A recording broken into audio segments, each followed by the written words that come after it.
தமிழகத்தில் சேலத்தில் இருந்து திருச்சிக்கு பயணித்த ஒரு ஓவிய கலைஞர் தான் பயணம் செய்த பேருந்தின் கண்டக்டருக்கு ஒரு நிகழ்ச்சியான இன்ப அதிர்ச்சி கொடுத்தார். அவர் வாங்கிய பயணச்சீட்டின் பின்புறத்தில் அந்த கண்டக்டரின் முகத்தை தத்துரூபமாக நுணுக்கமான கோடுகளுடன் வரைந்து கொடுத்தார்.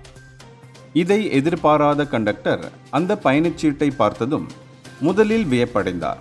பின்னர் அவருடைய முகம் மகிழ்ச்சியில் பிரகாசித்தது.